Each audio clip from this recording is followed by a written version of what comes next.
बुड्ढा साहब सुनो, आका फोन देखना, फोन आका रात में चुपके मुझे 1400 फोन उड़ा से आपकी कसम कारण में सच्चाई के जय भीम।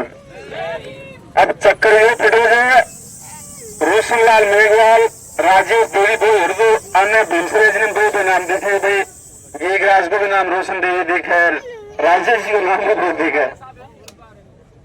साथियों, बड़ा दुख का विषय है। थोड़ी सी मैं लंबी बात करना चाहूंगा। ये लंबी बात मैं इसलिए करना चाहूंगा कि सिर्फ हम एक घटना को राजस्थान में नहीं देख रहे हैं। हम राजस्थान में नजर पसार कर देखते हैं, अलग अलग जिलों में, संभागों में, ब्लॉक स्तर पर खास करके दलितों के ऊपर जो अत्याचार हो रहा है, ना तो उसकी सुध लेने वाला शासन में कोई है, ना उसकी सुध लेना अपोजिशन में कोई है। मैं कुछ दिन पहले की एक घटना का आपके सामने जिक्र करना चाह रहा हूं। जयपुर में बाबूलाल हेड कांस्टेबल थे। बाबूलाल हेड कांस्टेबल को उनके सीनियर अधिकारियों द्वारा इतना टॉर्चर किया गया और सीनियर अधिकारी सारे चोर थे, सारे भूमाफियाओं से मिले हुए थे। राजधानी में एसएमएस में हमने 6 दिन उस आंदोलन को लेकर धरना दिया। पूरे प्रदेश के लोग आए, उसमें कम से कम 20 एमएलए वहां पर आए, 4-5 मंत्री वहां पर आए।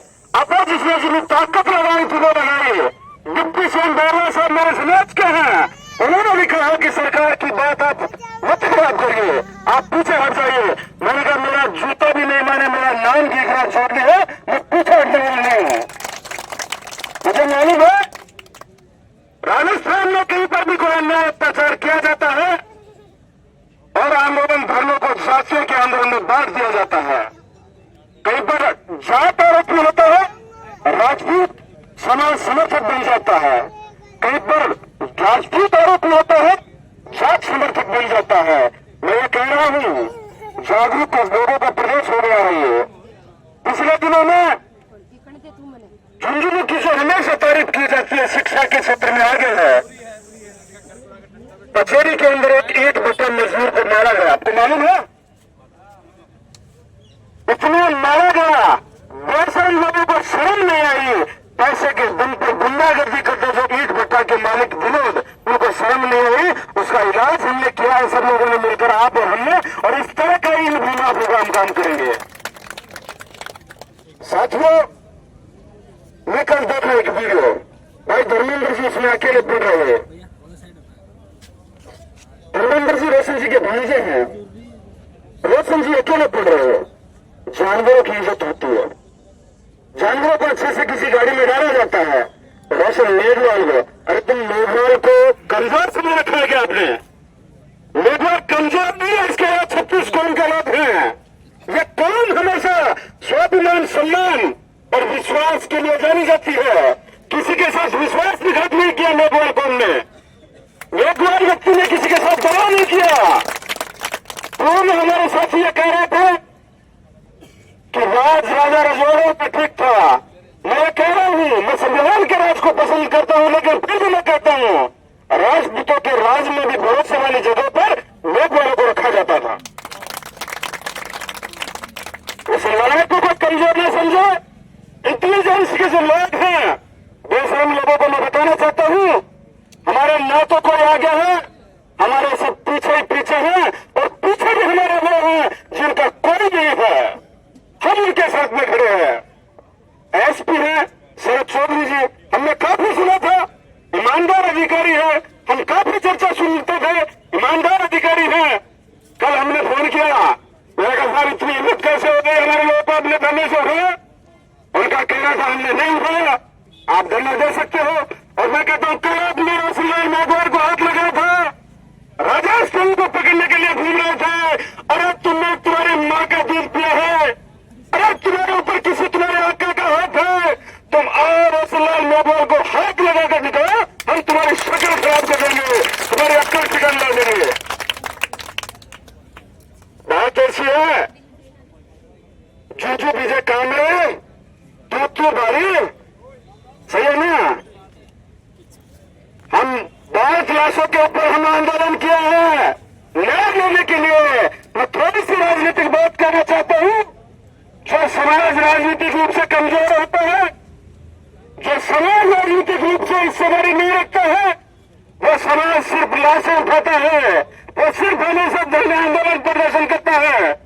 इसलिए मैं कहना चाह रहा हूं, आप सब लोग पढ़ेंगे लिखेंगे, 30 साल में आपकी आर्थिक और सामाजिक स्थिति सुधरेगी और आप लोग एक बार सही बटन का खटका दबा देंगे, एक बार सही वोट का खटका दबा देंगे, 5 साल में आपकी सामाजिक और राजनीतिक हालात आपकी सुधर जाएगी। इसलिए मैं काशीराम जी की बात को दोहराना चाह रहा हूं। काशीराम जी कहते थे, जिस समाज की राजनीतिक जड़ें गैर राजनीतिक जड़ें मजबूत नहीं होती, वह समाज कभी राजनीति में नहीं आता, और जो समाज राजनीति में नहीं आता उस समाज का अन्याय अत्याचार शोषण नहीं होता। इसलिए मैं इस बात को दोहराना चाह रहा हूं, प्रशासन के लोग यहां पर मौजूद है, उनको मालूम है धरना अभी झुंझुनू का नहीं बचा है। सुन रहे क्या? झुंझुनू का बचा है क्या? भाई झुंझुनू का है क्या धरना? अरे ये धरना तो बेसन लगा तुम्हारी बाहर गालेंगे, आगे उदयपुर में भी गालेंगे, जोधपुर के लोग आपकी बाहर गाल रहे हैं, अरे भरतपुर के लोग आपकी बाहर गाल रहे हैं, अलवर के लोग आपकी बाहर गाल रहे हैं। और जो लोग इस आंदोलन को बार बार से यह कह रहे हैं कि आंदोलन किसी के इशारे पर चल रहे हैं, मैं कहता हूं ये समझदार लोग हो गए इस कौम में। पहले बोले जरूर होते थे, लेकिन अब किसी के इशारे पर नहीं है।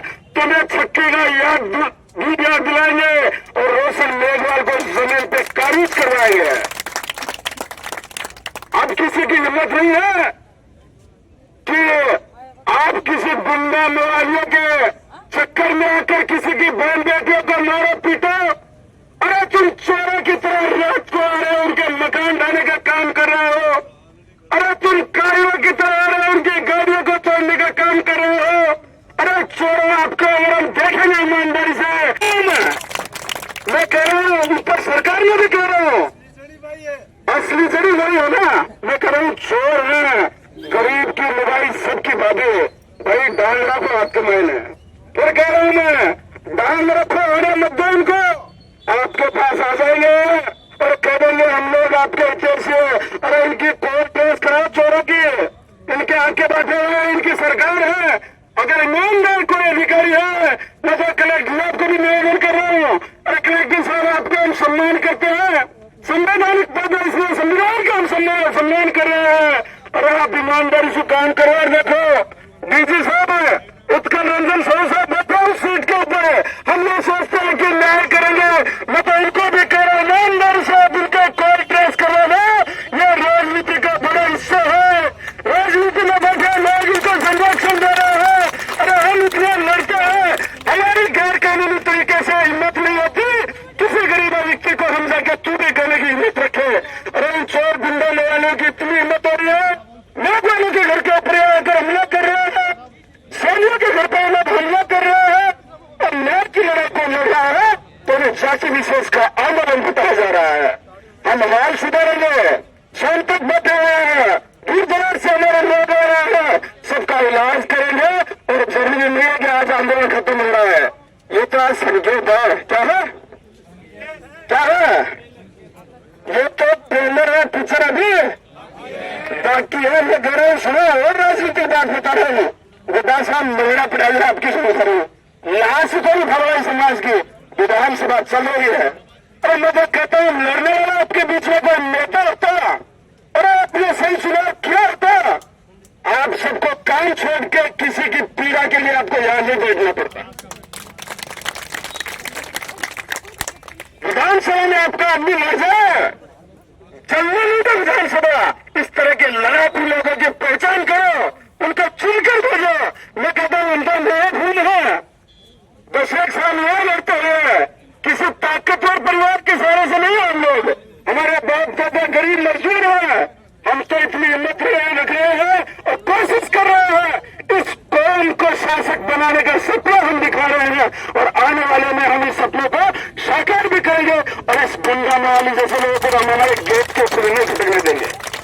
मेरी बात को खत्म करूं उससे पहले निवेदन करना चाहूंगा, यहाँ पर 36 कौम के लोग हैं, किसी एक जाति धर्म विशेष को हम टारगेट नहीं करके 36 कौम के देखो सुनो, मैं करूं चोर बदमाश योजना है और बिना को गुंडा को सरदार के संरक्षण करे, इन लोग को समाज में टारगेट नहीं करे, चोर में गए लोग 36 को उनको साथ चाहिए ना, चाहिए कि नहीं?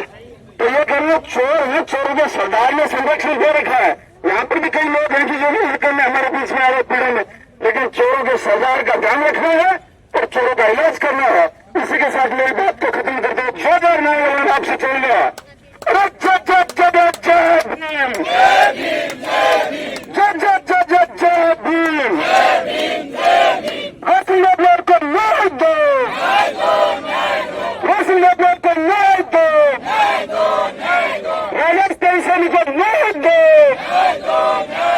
पुलिस प्रशासन मुर्दाबाद, पुलिस प्रशासन मुर्दाबाद।